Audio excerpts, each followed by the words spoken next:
We go now to the latest in the fight against the coronavirus. The 7-day U.S. average is below 30,000 new cases a day for the first time in nearly a year. That number is still high, but it's a sign that vaccines are working. Jamie Jucas joins us with potentially more good news. Jamie, good morning. There's a vaccination study involving kids as young as 6 months old. What can you tell us about it? Yeah, just little babies, Enrique. 144 kids, 11 and younger, are now participating in Pfizer's clinical trial. It will eventually enroll more than 4,500 children with the goal of applying for emergency use authorization for kids' vaccines by the fall. The family we spoke to says it was eager for the opportunity and is encouraging others to sign up. For parents, Otavio and Zenaida Good, the first step to getting back out into the world was getting their family vaccinated. Their sons, 3-year-old Andel and 8-month-old Soren, were among the first kids under the age of 5 to receive the Pfizer vaccine.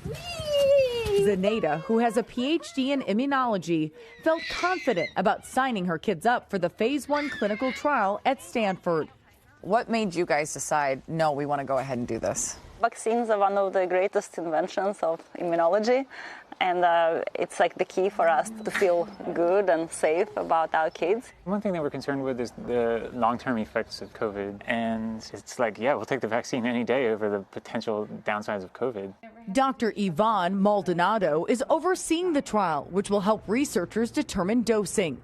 The goal is for kids to have a strong immune response with minimal side effects. Children have a tendency to develop fevers more often than adults do in general. And we also know that children frequently respond to lower doses with good immune responses. Zenaida says Andel and Soren were given 1/10 of an adult dose. And baby Soren returned last week to have his blood drawn. Did your kids have any side effects? Not anything major. Andel, after his first dose, he was a little bit low on energy for one day and had a sore arm for one day. But after second dose, both kids had nothing. Maldonado says kids' side effects will likely be similar to adults, but it's a small price to pay.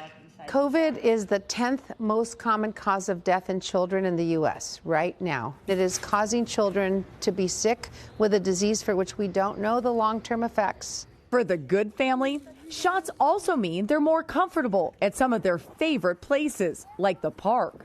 What I really miss is going to the playground and meeting new families and making friends and coming back to our house and playing, you know. And now we are happy to open up to the world again. Now we feel protected and we don't feel worried anymore. And it's a wonderful feeling.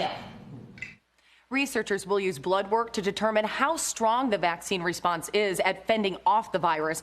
If the children don't generate enough antibodies, they can return for a higher dosage.